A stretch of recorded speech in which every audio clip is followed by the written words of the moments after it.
welcome to the September episode of Celebrate Meridian, our monthly look at all things Meridian. Tonight I'll be joined by Janelle DeVeert and Chase Karstensen of the Mayor's Youth Advisory Council, or MIAC, to discuss this year's upcoming program and all that the MIAC does in our community. It is hard to believe that school is back in session and summer is quickly winding down. Last month, I talked about two upcoming events, Meridian Business Day on September 9th and the Meridian Community Block Party on September 17th. I hope to see you at these events. Also, during the month of September and the first week of October, Meridian City Hall is hosting the National Watercolor Society Traveling Show. The National Watercolor Society brings before the public the best of water media painting, representing a wide range of directions and techniques from experimental to traditional. This show will feature paintings from the 90th annual exhibit that will be on display in Initial Point Gallery, located on the third floor of Meridian City Hall. The travel show visits public galleries and museums throughout the United States and Canada, and this will be the only stop in the Northwest. We are so excited and honored to have this opportunity. So make some time, come downtown and see this marvelous collection. I'm sure you will enjoy it. October will bring us the annual Faith Leaders Luncheon as well. Designed as a way to bring the Meridian faith community together, the Faith Leaders Luncheon is an opportunity to celebrate our community, the people that live in it, as well as all that we accomplish together as we create and foster a healthy and safe community. Hosted by the Faith Ambassadors and my office, the luncheon will focus on how, by working together, the faith community has a unique opportunity to be a solution to many community issues that we face. The Faith Ambassador Council has provided a venue for our faith community to put aside their separate philosophical and doctrinal differences and come together for the common cause of building awareness of our community challenges while seeking solutions to strengthen Meridian. The Faith Ambassadors will host the annual community block party and have participated in substance abuse issues and have also joined with other citizens in many service projects such as the I Heart Meridian Adopt-A-Block program. To learn more about the Faith Ambassadors or to take part in the Faith Leaders Luncheon, call 489-0535 and talk to Luke. He'll be sure to share much information with you. Speaking of service, today I'll be joined by members of the Mayor's Youth Advisory Council. MIAC is a dynamic group made of students dedicated to serving our community. Here is a brief look at this amazing organization.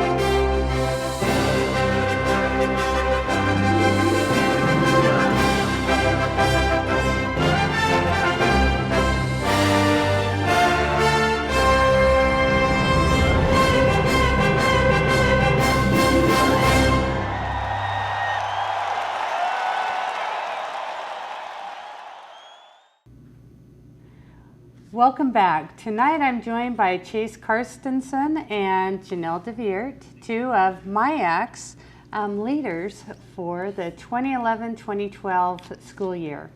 I know these individuals have spent part of their summer vacation planning a variety of service projects and events for area youth for the upcoming school year. Thanks for joining me here tonight. Well, thank you, Mayor. We appreciate you being here. Thanks for having us. Well, I would like to start off first by you two telling me a little bit about yourselves, what school you're from, what grade you're in, and maybe why you joined MIAC. No, Janelle can go first. Well, I'm Janelle DeVere. I am a senior at Meridian High. You know, I joined MIAC I know that it would be able to give me a voice in the city, and it definitely has. Over the past 4 years, I've gotten so many awesome opportunities that I would have never been given if I hadn't joined. And how about you, Chase? My name's Chase Carstensen. I'm a senior at Centennial High School, and I joined because I want to do more community service, and I found this to be a great organization to really get into that. Well, thank you for both being here. Janelle, maybe you can tell us a little bit about the Mayor's Youth Advisory Council, what it does and how it operates. Well, over the past few years, we've gotten involved with a lot of nonprofits. First, we partnered with Habitat for Humanity. In 2008, we raised about $130,000, and the house that we built was to be built by the youth and was state funded.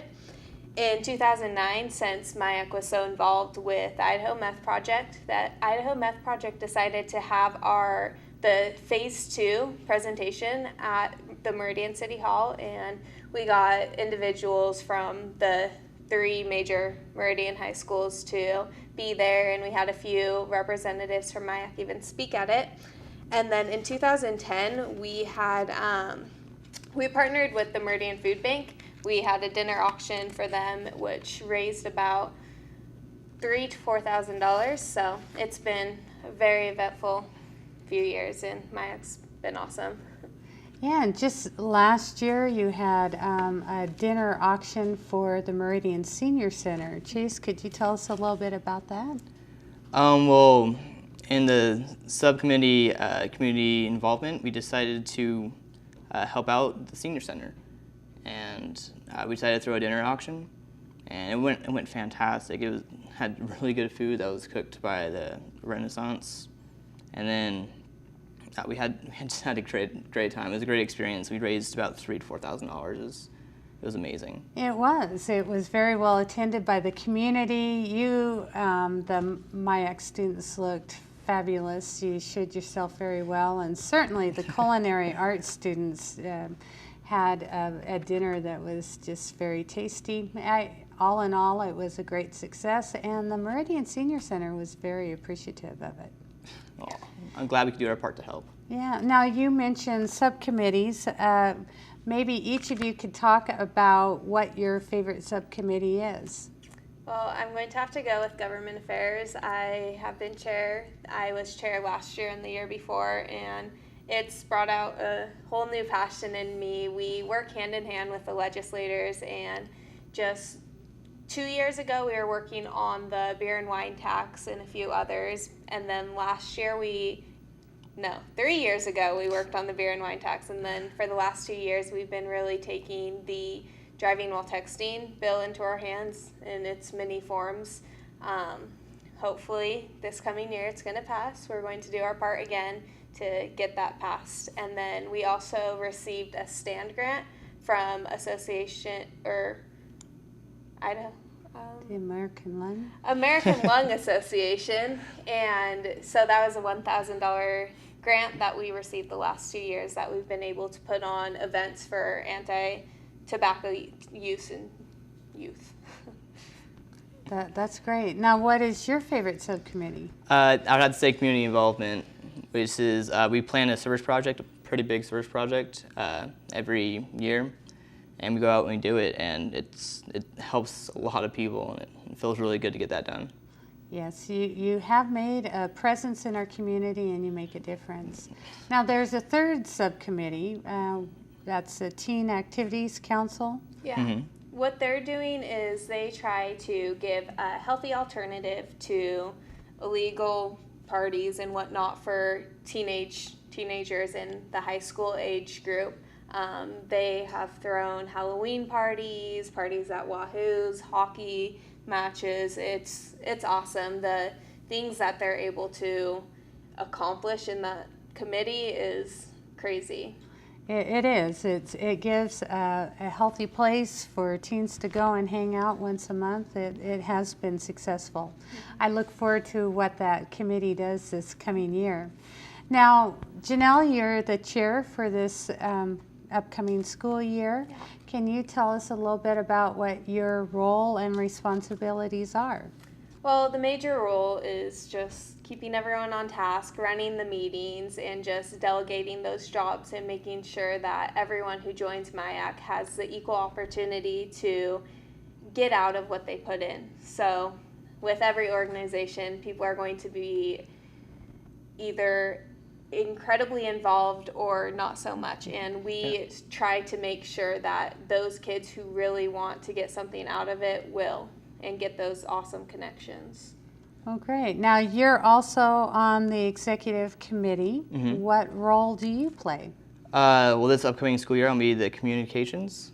And what I hope to do in communications, we had a lot of participants last year, but it seemed as the year went on that participants started dwindling down. I'm hoping to keep that participation up. That's great. Now, Janelle, you're in the 4th year of MIAC, as you can show in your remarks on what MIAC has been involved in. You've had a hand in a lot of that. Mm-hmm. Why do you continue to stay active? I love it. I mean, as tacky as it sounds, I just get the adrenaline and helping and knowing that I have say in what's going on and who's being helped. I mean, we've helped so many different organizations. It's just an awesome feeling knowing that a 17-year-old, or when I first started, a 14-year-old was able to make a difference. I spoke at the Idaho Meth Kickoff when I was 15, and not a lot of students get the opportunity to do that, and I would never give it away. And last year was your first year. Yep, that's correct. So why did you get involved? Well, like I said, I've always loved doing community service, and I guess this organization kept on advertising itself to me, and I just kept on pushing away because I didn't want to be the nerd or anything like that. But once I joined, I realized that it was full of really cool people, and it was a really awesome organization, and I'm glad I joined. Yeah, we have no labels in MIAC. Everyone's on equal footing. Now, MIAC was a driving force, as you had mentioned, Janelle, in the texting while driving ban. And you've been acting and supporting that in Meridian by working with City Council to pass an ordinance, and also statewide. Why do you think it's important for members of MIAC to be important in, or to be involved in things like that? Well, I'm from Meridian High School, and a couple years ago we had one of our own graduates die because of texting while driving. So it's just, you see what happens to those students who they might know the risks but don't really associate them with dying even. So it's important to somehow get those students to stop their dangerous behavior, and if they can't consciously make that decision, it needs to be brought to the next level of having that fear factor of getting a ticket, getting your license suspended, and because it is killing people, and it's a huge problem all over the United States, and so states are already taking the initiative to make it illegal statewide, and I hope to see that in this next legislative session. Well, I know that MIAC has had a huge presence at the state capitol building. The legislators request your attendance at the legislative hearings. So you really have given a voice to our youth, and it's really cool to see how they come to the Meridian MIAC for that voice. Now, you have mentioned several times about community service and your passion for it. As you address your peers, can you tell them why it's important to get involved in MIAC and the events that you get involved in community service? Well, I've always believed that I guess you should kind of give back to the community. While I'm not the oldest guy and I really haven't taken much, I still feel like I need to do my part to help people around me. There's always people that need to get help, and if I'm able to do it, I should. Now, can you tell us a little bit more about the role you played in the fundraising dinner?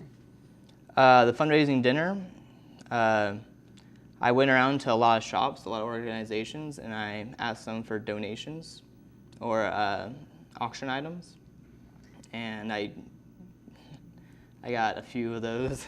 Yeah, you weren't shy in asking for participation from the business community. Oh no, and then another thing is I've grown a lot of confidence since being in MIAC. It's helped my self-esteem. I feel better about myself. I love being in MIAC. Now, Janelle, we also interact with some of the surrounding communities and their Mayor's Youth Advisory Council. How have you found the importance of that?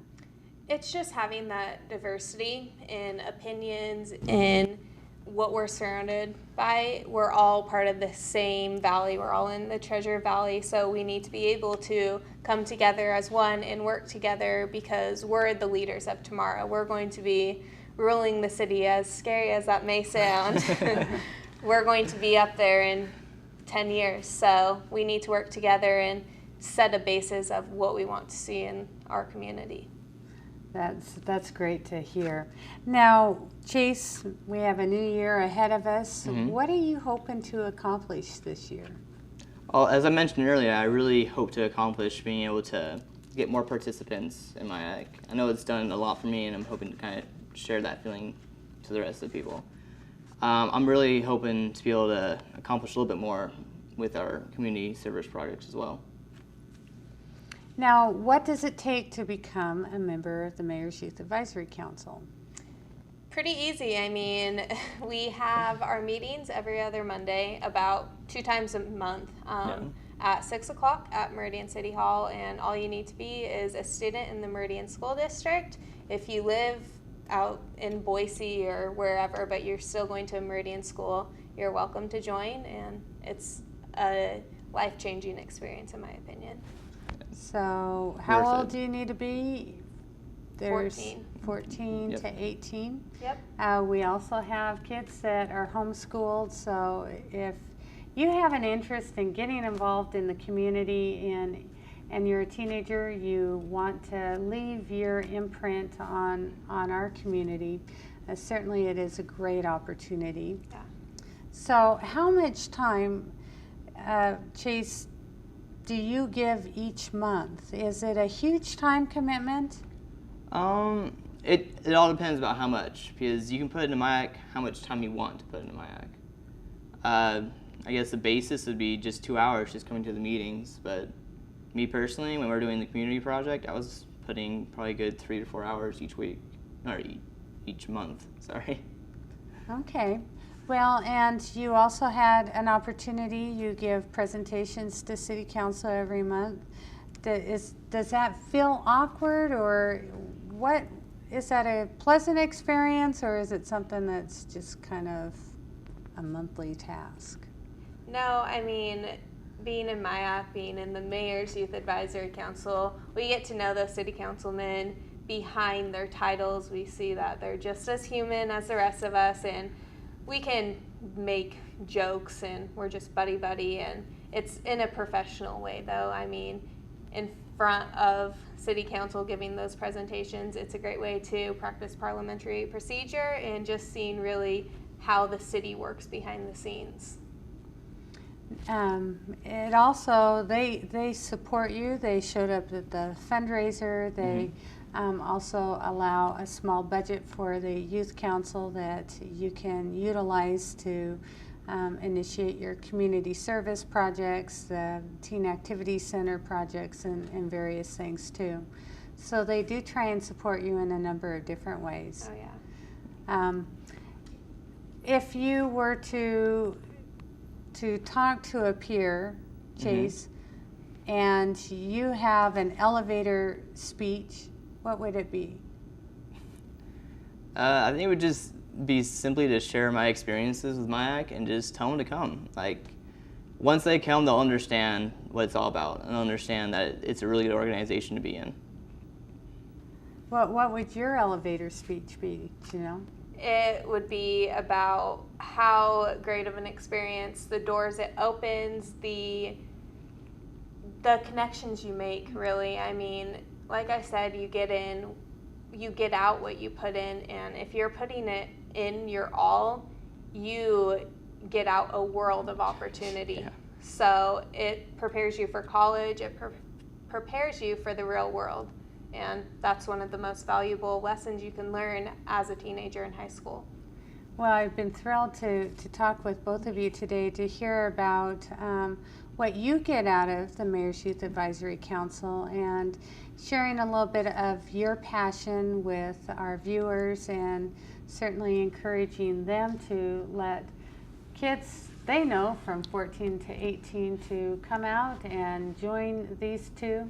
It's a dynamic group of students, and I think you'll get a lot out of it, just as Carson and Janelle have. Thank you both for joining us today. We greatly appreciate you being here and sharing some of your experiences. Thank you, Thank Mary. you. Meridian is a community focused on being built for business. Over the past year, we have had the opportunity to focus on businesses, large and small. This month, we highlight a local business that has been serving our community for over 50 years. Join me as we highlight Brownsfield's Prosthetic Technology. With nearly 60 years of service to the Treasure Valley, Brownfield's Prosthetics and Orthotics has been a regional leader in assisting those with mobility needs as a result of injury, disease, or conjunctive birth defect. As a full-service healthcare provider, Brownfield specializes in both device fabrication as well as patient management. Principal Tom Padilla believes that it is this commitment to providing cutting-edge service and support that has made Brownfields a leader for over half a century. Our company has specialists in all departments, all levels of orthopedics. So we're available for weekend service on call. And we have focused our company on having specialists in pediatrics, geriatrics, folks that work with folks with diabetes. So the difference between our company and our competitors is that we have highly trained specialists in different fields. So when you come to Brownfields, you're going to be set up with somebody that really trains and focuses on your specific needs versus general needs. With locations across the Treasure Valley, Brownfields chose to make Meridian home to their fabrication and support center because it provided a central location that would serve all their patients' needs. As our company grew and as our services were required in other parts of the state, we decided to be more centrally located. And we had looked at Meridian for quite a few years and realized that our fabrication services that we provide, if we're providing services for the whole valley, then we need to really centrally locate in this area. And Meridian just seemed a nice fit for our company, for the size of our company, for our clients. It was giving them the opportunity to have quick access to us off the freeway, better parking, not the crazy streets of downtown Boise. But it really was a nice fit for what we wanted to do for our clients. Size of the property, all those type of things. So, recognizing the importance of community, Brownfields is committed to being a strong community partner in Meridian and throughout the region. You know, the community has opened its arms for us when we arrived here, and so, you know, we're exploring a whole bunch of different ideas and avenues right now. That's great. You know, the outlook, I think, is to keep serving the community wherever they may be. I think we're centrally located now to provide services to all of our clients, whether they're in the north, east, south, you know, west side of the valley. Brownfield's Prosthetics and Orthotics, an industry leader and another specialized business that contributes to Meridian's vision of providing the latest technologies in health services.